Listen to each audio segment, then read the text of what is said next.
సభాధ్యక్షులు ఉప్పాల రాము గారు, అలాగే మా ఇంటి ఆడబిడ్డ నా కూతురు సమానరాలు ఉప్పాల హారిక గారు, అలాగే పెద్దలు సింహాది రమేష్ గారు, చక్రవర్తి గారు, పేర్ని కృష్ణమూర్తి గారు, ఇప్పటికి వరకు మనం పిలవంగానే వచ్చి మన్ని అమ్మాయిని ఓదార్చడానికి వచ్చినటువంటి వనిత గారు కానీ, లేదా కళ్యాణి గారు కానీ, లేదా రాష్ట్రంలోని వివిధ జిల్లాల నుంచి వచ్చినటువంటి మహిళా కాంగ్రెస్, వైఎస్ఆర్ కాంగ్రెస్ పార్టీ మహిళా విభాగం బాధ్యులకి చాలామంది రీజనల్ ప్రెసిడెంట్లు వచ్చారు, అలాగే మేయర్లు వచ్చారు, విజయవాడ మేయర్ గారు వచ్చారు, మచిలీపట్నం మేయర్ గారు వచ్చారు, ఇంకా వస్తూనే ఉన్నారు. వైఎస్ఆర్ కాంగ్రెస్ పార్టీ కుటుంబం అంతా కూడా నీకు అండగా ఉంటుంది అని చెప్పని హారిక గారికి ధైర్యం చెప్పడం కోసం రాష్ట్రంలో ఉన్నటువంటి వైఎస్ఆర్ పార్టీ ప్రతి ఒక్కళ్ళు కూడా వచ్చి మీ పెడనొచ్చి ఆవిడకి ధైర్యం చెప్పేటువంటి రోజు నిత్యం జరుగుతూనే ఉంటాయని చెప్తూ, అట్లాగే వేదిక మీద ఆశీనులైనటువంటి వైఎస్ఆర్ కాంగ్రెస్ పార్టీ నాయకులకి మరి ప్రత్యేకించి నా ముందు కూర్చున్నటువంటి జగన్మోహన్ రెడ్డి గారి కుటుంబ సభ్యులందరికీ కూడా నా హృదయపూర్వక నమస్కారాలు తెలియజేసుకుంటూ, బహుశా 8వ తారీఖు అనుకుంటా పామర్లో మీటింగ్ జరిగింది. 8వ తారీఖు సాయంత్రం, క్షమించాలి, parliament YSR Congress party Machilipatnam parliament అబ్జర్వర్గా జగన్మోహన్ రెడ్డి గారి తరఫున పార్టీని ఇక్కడ బాధ్యతలు చూస్తున్నటువంటి జట్టి గురునాథరావు గారు కూడా వేదిక మీద ఉన్నారు. వారికి కూడా నా నమస్సుమాంజలి తెలియజేసుకుంటూ, అలాగే 8వ తారీఖున మధ్యాహ్నం పామరు ఇవాళ ఎలా అయితే పెడల్లో జరుపుకుంటున్నామో 13వ తారీఖున 8వ తారీఖున పామరులో మీటింగ్ జరిగింది. ఆ మీటింగ్లో నేను చాలా సుదీర్ఘ ఉపన్యాసం ఇచ్చాను. ఎవరిని, ఏ వైఎస్ఆర్ కాంగ్రెస్ పార్టీ కార్యకర్తని రప్ప అని అనద్దు, అనద్దు, అది సభ్యత సంస్కారం కాదు, అనబాకండి అని చెప్తూ, ఎందుకు అనాలయ్యా? మనకి కష్టం కలిగించాడు ఎవడన్నా, అవమానం కలిగించాడు ఎవడన్నా, దుఃఖం కలిగించాడు ఎవడన్నా, మన ఆస్తుల్ని ధ్వంసం చేశాడు ఎవడన్నా, మన నిలువు నీడ లేకుండా ఎవడన్నా మన ఇల్లు బద్దలు కొట్టాడు, అట్టు పెట్టిన వాడికి 10 అట్టులు పెడదాం, దానికి నోటితో చెప్పక్కర్లేదు, చేసే రోజు చేద్దాము అని చెప్పాను. నేను ఎవడన్నా నరకమని చెప్పానా? 8వ తారీఖు మాట్లాడితే 12వ తారీఖున తెలుగుదేశం ప్రభుత్వం దాంట్లో ఆ వీడియోలో చిన్న మొక్క కట్ చేసి దాన్ని వాళ్ళు డబ్బులు ఇచ్చి పోషించేటువంటి ఛానల్స్ అన్నిట్లో పొద్దున్నుంచి రాత్రి దాకా నా బొమ్మ వేసుకుని ఆనందపడ్డారు. పొద్దున చర్చలు, మధ్యాహ్నం చర్చలు, రాత్రికి చర్చలు. తెలుగుదేశం పార్టీ కార్యకర్తలతో రాష్ట్రంలోని మహిళలే కాదంట్లా, కాదే పచ్చ మహిళలతో నన్ను తిట్టించి రాష్ట్రంలోని మహిళలంతా కూడా ఆ పేరునాని మీద అగ్గి మీద గుగ్గిలం అవుతున్నారు. ఆయన బూతులు తిడతాను, బూతులు తిడితే నన్ను బూతులు తిట్టించి పెడతాం.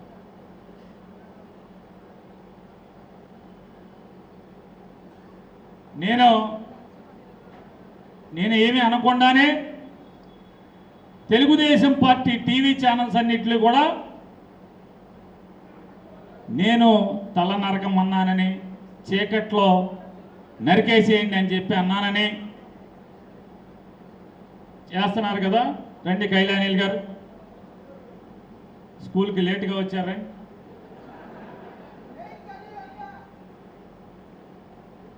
నేను ఒకటి, ఎవడెవడైతే ఈ తెలుగుదేశం పచ్చ ఛానల్స్ ఉన్నాయో వాళ్ళకి, ఎవడెవడైతే తెలుగుదేశం పార్టీ ముసుగులో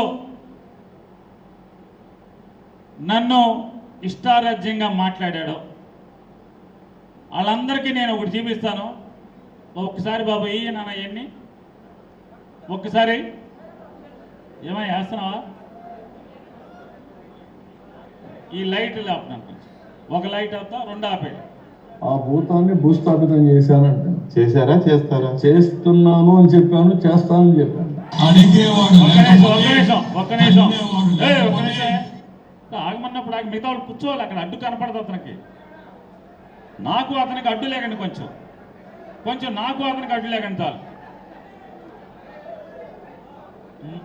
మొదలు ఏం చెప్తున్నాడా అతను? ఎవరు ఆ చివరి మాట్లాడిన అతను? ఆ చివరి మాట్లాడినప్పుడు మొదలు మాట్లాడిన అతను ఎవరు? నారా చంద్రబాబు నాయుడు. అతని వయసు ఎంత? 75 నిండిపోయి 76లోకి వచ్చినాయి. ఏమంటున్నాడు అతను? భూస్థాపితం చేస్తాడు. ఎవరిని? జగన్మోహన్ రెడ్డి. జగన్ వయసు ఎంత? 50 ఏళ్ళు. 76 ఏళ్ళ ముసలోడంట 50 ఏళ్ళు జగన్ భూస్థాపితం చేస్తాడంట. ఈ సొల్లు కబుర్లు వీళ్ళన్నీ తిట్టచ్చు. జగన్ భూస్థాపితం చేస్తావా? నీ తరమా నీ కొడుకు తరమా జగన్ భూస్థాపితం చేయడం? మళ్ళీ ఏమంటున్నాడు చూడండి. పోయి ఏం చేసినా ఎవరు అడగలేరని ధీమాకొచ్చి ఇదే నాకు లాస్ట్ ఎలక్షన్ అంటావు. సైకోలు చెప్తున్నారు, వైఎస్ఆర్ కాంగ్రెస్ సైకోలు. ఒకటే చెప్తున్నా, సైకోలు మిమ్మల్ని అందరినీ భూస్థాపితం చేసే వరకు నేనుంటా. ఇంకెన్నేళ్ళు ఉంటారా బాబుడికి? 76 ఏళ్ళు వచ్చి ఇంకెన్నేళ్ళు ఉంటా?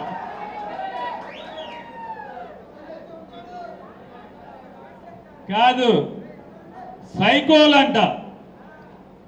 దీనికి ముందు వీడియో చూశారు కదా, ఎవడా గుడివాడలో ఆ రకంగా ఆడపిల్లని అవమానపరిచి పచ్చి బూతులు తిట్టి కారు బద్దలు కొట్టి చంపటానికి ప్రయత్నం చేసిన వాళ్ళని సైకోలు అంటారా? మన్ని సైకోలు అంటారా? సైకోలందరూ మీరైతే ఇవాళ సైకోలు రాజ్యం వెళ్తుంటే ఈ రకంగా మాట్లాడతారు. మళ్ళీ ఇంక మిగతా అయినా ప్రతిపక్షాలపై దాడి చేస్తున్నావు, ప్రజాస్వామ్యంపై దాడి చేస్తున్నావు. అందుకే వార్నింగ్ ఇస్తున్నా, నిన్ను భూస్థాపితం చేస్తా. నీ పార్టీని జగన్ భూస్థాపితం చేస్తాడు, వైఎస్ఆర్ కాంగ్రెస్ పార్టీని భూస్థాపితం చేస్తాడంట. ఏరియల్ సర్వేలో వస్తాడు అంటే మీ హెలికాప్టర్లో వస్తాడు, గాలిలో వస్తాడు, గాలిలో పోతాడు. గాలిలో వస్తాడు, గాలిలో కలిసిపోతాడు. మీరు ఇదే గుర్తుపెట్టుకోండి. మీరు యుద్ధం చెప్పండి రా. ఎంతో మంది వైసీపీ గుండా ఎమ్మెల్యే కొడుకులు వస్తారు. చాలా విసిస్తున్నారు. కోడకలరా రండి, అందరూ బయటికి కోడకలరా. అటు తిప్పి ఇటు తిప్పి తిరిగిపోయేలా, తమరా మోసిపోయేలా చెప్పు పెట్టి కొడతాం. కొడకల్లారా కొట్టడానికి తమాషాగా ఉందా? కొడకల్లారా తప్పు తీసుకొని పళ్ళు రాళ్ళ కొడతాను. కొడకల్లారా ఒక్కొక్కడికి చెప్తున్నాను. కింద కూర్చోబెట్టి నార తీస్తా. ఒక్కొక్కడి ఆడ కాదు, మగ కాదు, ఒక్కొక్కరిని కూర్చోబెట్టి నారకి నార ఒలిచి చూపిస్తాం. అంటే ఈ రకంగా బరి తెగించి మొన్న తిట్టచ్చు, ఏమైనా అనొచ్చు. ఏమయ్యారా వీడియోలు పెట్టండి రా, రేపటి నుంచి పెట్టండి, ఈ వీడియోలు వేసి చర్చా కార్యక్రమాలు పెట్టండి రా. ఎలా పెట్టరా? నిన్నటి దాకా జగన్మోహన్ రెడ్డి పేరు మీద బియ్యం పట్టుకెళ్ళారు మీ ఇంటికి. నిన్న ఒక్కరోజు పేరు నాని పేరు మీద బియ్యం పట్టుకెళ్ళారు కదా, వీళ్ళ పేరు మీద కూడా పెట్టి బియ్యం పట్టుకెళ్ళండిరా మీరు. వాళ్ళ బియ్యం రుచిగా ఉండవా? వాళ్ళ బియ్యం రుచిగా ఉండవా? జగన్ బియ్యం నా బియ్యమే మీకు రుచిగా ఉంటాయా మీ ఇంటికి పట్టుకెళ్తే? సిగ్గట్లేదంటారా దేవుళ్ళు మీకు? రే మీకేరా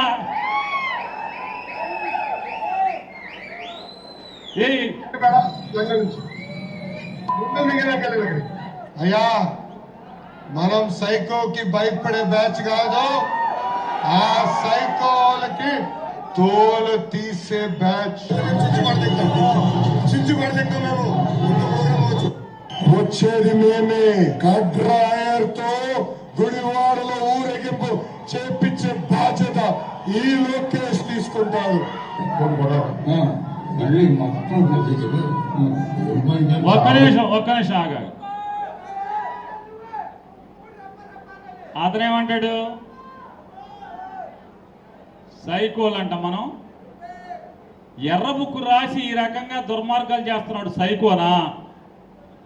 జనానికి గొప్పగా పరిపాలించినాడు జగన్మోహన్ రెడ్డి సైకోనా?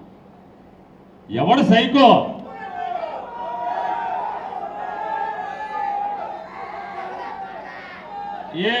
ఏమంటాడు? కాదు,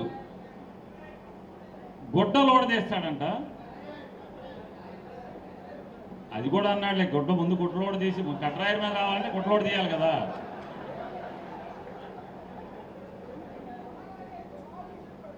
ఇంకోటి లేదు, ఇంకోటి కూడా అన్నాడు, మేము గెలిచిన తర్వాత గన్నవరం వంశీని ఉచ్చపోయిస్తాను అని చెప్పాడు. పోనీ జగన్మోహన్ రెడ్డి గారు దిగిపోయిన కాడి నుంచి ఇప్పుడు అన్నోడు వాళ్ళ నాన్న ఎక్కిన కాడి నుంచి వంశీ పోనీ హైదరాబాద్లో ఉన్నాడు అనుకోండి, 5 నెలలు బెజవాడ జైల్లో ఉన్నాడుగా. రోజు వెళ్ళి పోయించావా జైల్లోకి వెళ్ళి? 5 నెలలు రోజుకి వెళ్ళి జైల్లోకి వెళ్ళి పోయించావా అని అడుగుతున్నా. ఎందుకు పోయించలా? మాట మీద నిలబడవా? బెజవాడ జైలుకి వెళ్ళి పోయించాలి కదా, పోయించవా? ఊరికే మైకుల ముందు పోయిస్తారా? వస్తున్నాడు మరొక 3 నెలలు, గుడివేడలో అడుగు పెడుతున్నాడు ఆరోగ్యం బాగు చేసుకుని. ఎవడొస్తాడో రండిరా కట్రాయి మీద నడిపిస్తాకి. ఎవడొస్తాడో కట్రాయి మీద నడిపిస్తాకి. గుండె ఆపరేషన్ చేయించుకున్నాడు, అన్ని సరి చేయించుకున్నాడు, ఆరోగ్యంగా మరొక 3 నెలల్లో వస్తున్నాడు. వచ్చాక ఎవడొస్తాడో రండిరా అండర్వేర్ మీద నడిపించండి, చూస్తాం. కట్రాయి మీద నడిపించండి మీరు.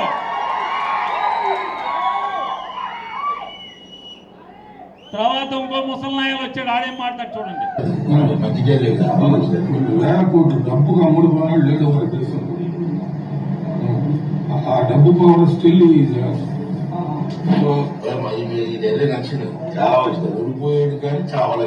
ఓడిపోయాడు కానీ సావలేదని. ఆడికి 80 ఏళ్ళు వచ్చినా ఆడి ఇంకా సావలేదు. ఆయన పాత్రుడు గాడు. తర్వాత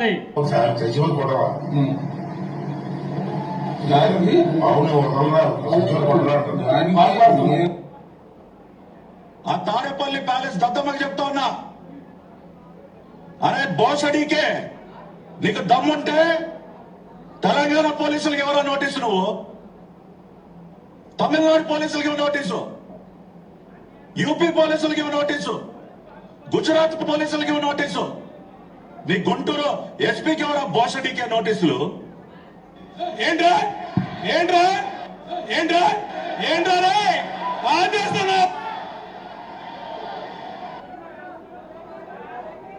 ఏరా ఈ పెట్టరా డిబేట్లు మీరు పెట్టరా? ఈ డిబేట్లు పెట్టరా అంటున్నా.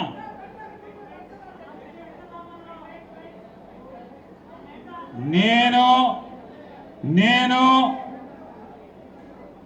చీకట్లో నరికేయండి అని నేను అనలేదు. అరే నేను అనాలంటే పట్ట పగలే చేసేయమని చెప్తారా? నేను అనలేదురా. అనాలంటే అరే పట్ట పగలే చేసేయండి రా అని చెప్తారా? నేను అనలా. అరే అననురా, నా సంస్కారం కాదది. ఇకపోతే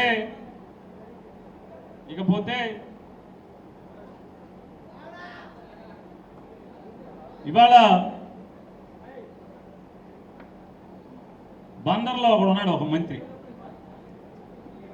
ఆ పెదవాడు వెళ్ళి అతను ప్రెస్ మీట్ పెట్టి ఈవిడ్ని ఇష్టారాజ్యంగా తిడతాడు. ఏ రోజన్నా ఒక్క రోజన్నా కాగిత వెంకటరావు కొడుకుని కానీ, కొల్లు పక్కనే ఉన్న కొల్లు రవీందర్ని కానీ, లేదా ఇటు పక్కన ఉన్నటువంటి గుడివాడవాడిని కానీ ఎప్పుడన్నా మహాతల్లి నోరు తెరిచి, ఆఖరికి చంద్రబాబునన్నా నోరు తెరిచి ఎప్పుడన్నా తిట్టిందా?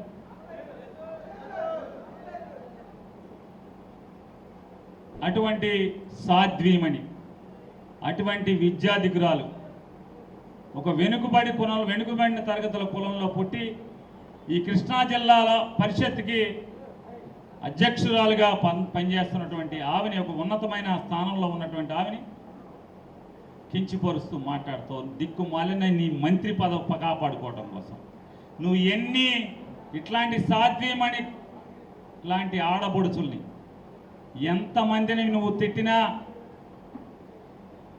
ఎంతమందిని ఆడపిల్లల్ని నువ్వు ఇష్టారాజ్యంగా అసహ్యంగా మాట్లాడినా చంద్రబాబు నాయుడు నీ మంత్రి పదవి పీకటం మాత్రం ఆగడనేది మాత్రం తెలుసుకోకూడదు రవీంద్ర. రోజులు లెక్కెట్టుకోమని మొన్నే కదా నీకు చెప్పాడు చంద్రబాబు నాయుడు. మన క్యాబినెట్లో చెప్పాడా లేదా? ఆంధ్రజ్యోతి రాధాకృష్ణ రాశాడా లేదా? లెక్కెట్టుకో.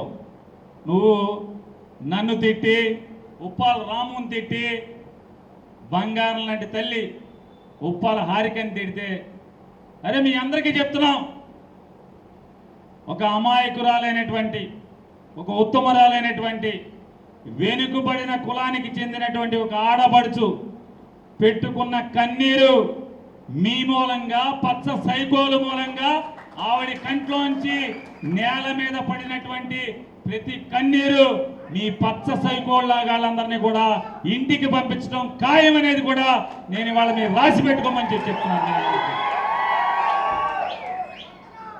వాళ్ళు ఏం మాట్లాడుతున్నావు? ఈ సొల్లు రవీంద్రనాథుడు ఏం మాట్లాడుతున్నాడు? అన్నం తింటలేదా అని. ఓ రవీంద్ర, మేమందరం ఉప్పాల హారిక, రాము, మేము ఇక్కడ కూర్చున్నటువంటి ప్రతి జగన్ కుటుంబ సభ్యుడు అన్నమే తింటున్నావు రా బాబు, అన్నమే తింటున్నావు. కానీ నీ బతుకు నువ్వు అన్నం తింటల్లా, బ్రాందీ షాపులో పావలా వాటాలు తింటున్నావు. ప్రతి బెల్ట్ షాపులో సీసాకి రూపాయి తింటున్నావు. సీసాకి బెల్ట్ షాపులో అమ్మి సీసా మీద బ్రాందీ బుడ్డి మీద రూపాయి తింటున్నావు. ఇదొక్కటే కాదు, బందరు సముద్రం మొత్తంలో ఉన్నటువంటి సముద్రపు మట్టి అంతా తింటున్నావు. లంకపల్లి రేవులో ఉన్న గండ్రెసగంతా తింటున్నావు. నువ్వు అన్నం తింటల్లా. తోట్ల వల్లూరు రేవులో గండ్రెసగంతా తింటున్నావు. నువ్వు అన్నం తింటల్లా. చేపల మార్కెట్లో నీ సొంత అన్న కొడుకుల్ని మోసం చేసి ఆ స్థలం తినేశావు. అన్నం తింటల్లా నువ్వు నీ ఆ స్థలాన్ని, అలాగే ఒక అమాయకుడైనటువంటి పిచ్చి కాపోడి స్థలాన్ని దొబ్బేసి, లంకిశెట్టి వాళ్ళ స్థలం దొబ్బేసి, ఆ నీ అన్న స్థలం లంకిశెట్టి స్థలంలో మెగా కృష్ణారెడ్డి పోర్టు కడుతున్న సిమెంటు కాంక్రీటు తినేసి నువ్వు డాబా పెద్ద కాంప్లెక్స్ అంటున్నావు. నువ్వు అన్నం తింటల్లా. బందరకోటలో ఉప్పుడికి 9.5 ఎకరాలు, ఎకరం 2 కోట్లు పెట్టి కొని ఐస్ ఫ్యాక్టరీ కడుతున్నావు. అన్నం తింటల్లా, ఐస్ ఫ్యాక్టరీ తినేసావు. నువ్వు అక్కడ అన్నం తినకుండా ఇంకొక ఫ్యాక్టరీ కడుతున్నావు. నువ్వు అన్నం తినకుండా స్థలాలు, వ్యాపారాలు, కోట్లు నోట్లు తింటున్నావు. అన్నం తింటల్లా కొల్లు రవీంద్ర. మేము ఇక్కడ కూర్చున్న ప్రతి ఒక్కడు నికార్సిగా అన్నమే తింటున్నాం, వండుకు తింటున్నాం. కానీ నువ్వు అన్నమే తింటున్నావు. అరే నీది దిక్కుమాలిన బతుకురా. అన్నం తినలేకపోతున్నావు, డబ్బే తింటున్నావు, లేదా మెగా కృష్ణారెడ్డి కాంక్రీట్ తింటున్నావు. బ్రాందీ షాపుల్లో పావులా వాటా తింటున్నావు, బ్రాందీ షాపుల మీద లైసెన్స్ ఇచ్చి డబ్బులు తింటున్నావు, గవర్నమెంట్ కొనే ప్రతి సీసా మీద సారా సీసా మీద డబ్బు తింటున్నావు. నువ్వు అన్నం తింటల్లా, నువ్వు బెజవాళ్ళలో నువ్వు ఏం కొంటున్నావో, స్థలాలు కొట్టి తింటున్నావో అన్నీ తింటున్నావు. నేను ఒకటే నిన్ను అడుగుతున్నా, నువ్వు అన్నం తింటలేదనే దానికి, నువ్వు అన్నం తింటలా ఏం తింటున్నావు అనే దానికి నేను ఇప్పుడే ఒకటే అడుగుతున్నా. 2024 మే మాసంలో ఎన్నికల కమిషన్కి ఇచ్చినటువంటి నీ అఫిడవిట్లో నువ్వు నీ శ్రీమతి కలిసి నీ సంవత్సర ఆదాయం, ఇప్పటి వరకు నీ ఆస్తుల విలువ, సంవత్సర ఆదాయం ఎంత ఇచ్చావు? ₹1 కోటి కూడా లేదు కదా. ఎన్నికల కమిషన్కి ఇచ్చినటువంటి అఫిడవిట్లో ఎన్ని లక్షలు ఉంది? ఎన్నికలు అయిపోయినాయి, 100 రోజులైనాయి. తెలుగుదేశం పార్టీ ఆఫీస్కి ₹1 కోటి చందా ఇచ్చాడు చంద్రబాబు నాయుడుతో, నోటితో చంద్రబాబు చెప్పాడు. నిన్న కాక మొన్న కడపలో మహానాడు జరిగితే మహానాడులో ₹1,25,00,000 ఇచ్చాడు. ఎక్కడ ఎన్నికల్లో ఎమ్మెల్యే గెలిచిన మంత్రి అయ్యే వరకు నీ ఆదాయం ₹1 కోటి కూడా లేదు కదా. మరి ఎక్కడ ఈ ₹2,25,00,000 ఎక్కడే? బందరకోటలో గుడి కడుతున్నావు, దానికి డబ్బు ఎంత? కొండరాళ్ళు 100 లారీలు వచ్చేస్తున్నాయి, కొండరాళ్ళు ఎక్కడి డబ్బులు ఎక్కడి? బందరకోటలో అన్ని స్థలాలు కొన్నావు, డబ్బులు ఎక్కడి? కుర్తువెన్నులో 45 ఎకరాలు దౌర్జన్యంగా 200 మంది సైకోగాళ్ళని, గోండాగాళ్ళని తీసుకొచ్చి 45 ఎకరాలు తినేసావా, తినలేదా? నువ్వు డబ్బు అన్నం తింటున్నావా? ఏం తింటున్నావు అంటే సరిహద్దులు కూడా, అంటే బందర్ చుట్టుపక్కల కూడా చాలతల్లా, కుర్తివెన్ను దాకా కూడా వెళ్ళిపోయావు. కుర్తివెన్ను వాళ్ళు ఉన్నారా ఇక్కడ ఎవరన్నా? నేను చెప్పేది అబద్ధమా?